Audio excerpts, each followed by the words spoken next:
അതിർത്തിയിൽ വീണ്ടും പാക് പ്രകോപനം ഇതൊന്നുകൊണ്ടും അങ്ങോട്ട് നിൽക്കുന്നില്ല. നിയന്ത്രണ രേഖയ്ക്ക് സമീപം വീണ്ടും വെടിവെപ്പ്. കുപ്വാര പൂഞ്ച് സെക്ടറുകളിലാണ് വെടിവെപ്പുണ്ടായത്.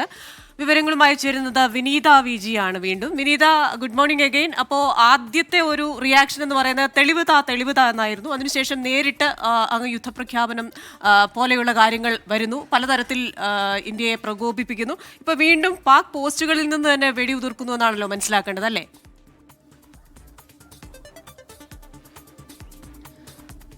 തീർച്ചയായും ക്രിസ്റ്റീന, ഈ ഭീകരാക്രമണം ഉണ്ടായതിന്റെ പശ്ചാത്തലത്തിൽ നമ്മൾ നേരത്തെ സൂചിപ്പിച്ചതുപോലെയൊക്കെ അതിൽ നിന്നൊക്കെ ഈ 26 പേരുടെ സാധാരണക്കാരുടെ ജീവൻ നഷ്ടമായി. അതിൽ നിന്നൊക്കെ നമ്മൾ ആ ഒരു വേദനയിൽ നിന്നൊക്കെ നമ്മൾ ഇങ്ങനെ കരകയറി വരുന്നതേ ഉള്ളൂ. അതിനിടയിൽ വീണ്ടും ഈ അതിർത്തി മേഖലകളിൽ പാകിസ്ഥാന്റെ പ്രകോപനം തുടരുന്നു എന്നുള്ളത് തന്നെയാണ്. കഴിഞ്ഞ 3 ദിവസമായി തുടർച്ചയായി ഈ പ്രകോപനം ഇങ്ങനെ തുടരുകയാണ്. ഈ നിയന്ത്രണ രേഖയ്ക്ക് സമീപം പാക് പോസ്റ്റുകളിൽ നിന്ന് ഇന്ത്യൻ സൈന്യത്തിന് നേരെ വെടിയുതിർക്കുകയാണ്.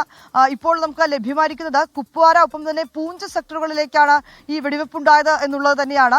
ഈ പാക് പോസ്റ്റുകളിൽ നിന്നാണ്, സമീപമുള്ള പാക് പോസ്റ്റുകളിൽ നിന്നാണ് നിയന്ത്രണ രേഖയ്ക്ക് സമീപം വെടിവെപ്പുണ്ടാകുന്നത്. സൈന്യത്തിന് നേരെയാണ് വെടിവെപ്പുണ്ടായത്. പക്ഷേ അങ്ങനെ ആളപായമോ അല്ലെങ്കിൽ അതുമായി ബന്ധപ്പെട്ടുകൊണ്ടുള്ള റിപ്പോർട്ടുകളോ ഒന്നും തന്നെ ഈ പ്രകോപനത്തിൽ, ഈ വെടിവെപ്പിലൊന്നും ഉണ്ടായിട്ടില്ല. പക്ഷേ സൈന്യം ശക്തമായി തന്നെ ഇതിനെ തിരിച്ചടിക്കുകയും ചെയ്യുന്നുണ്ട് എന്നാണ് നമുക്ക് അറിയാൻ കഴിയുന്നത്. ഇത്തരത്തിലേക്കുള്ള വിവരങ്ങളാണ് ലഭ്യമാകുന്നത്. പക്ഷേ ഈ സംഭവത്തെ നമ്മൾ മുൻനിർത്തി നോക്കുമ്പോൾ ഇങ്ങനെയൊരു ഭീകരാക്രമണം ഉണ്ടാകുന്നു. ഇതിന്റെ പശ്ചാത്തലത്തിൽ വീണ്ടും പാകിസ്ഥാൻ അതിർത്തിയിലടക്കം ഈ പ്രകോപനം ഇങ്ങനെ തുടർന്നുകൊണ്ടേ ഇരിക്കുകയാണ്. ക്രിസ്റ്റീന, സ്മിത. ശരി, വിനീത വിജിയാണ് വിശദാംശങ്ങളുമായി ചേർന്നത്. അങ്ങനെ വീണ്ടും പ്രകോപനം തുടരുകയാണ്. ഇത് നമ്മൾ ആലോചിക്കേണ്ടത് എത്രയധികം സാമ്പത്തിക പ്രതിസന്ധിയിലുള്ള ഒരു രാജ്യമാണ്. 2021 ആ സാമ്പത്തിക പ്രതിസന്ധി അങ്ങ് കടുത്തപ്പോഴേക്ക് ഇമ്രാൻഖാന്റെ ഓഫീസ് വരെ കല്യാണ ഓഡിറ്റോറിയങ്ങൾക്കായിട്ട് വാടകയ്ക്ക് കൊടുക്കേണ്ട അവസ്ഥ വന്ന ഒരു രാജ്യമാണ്. അതിൽ നിന്ന് ഒട്ടും അവർ മുക്തരായിട്ടില്ല.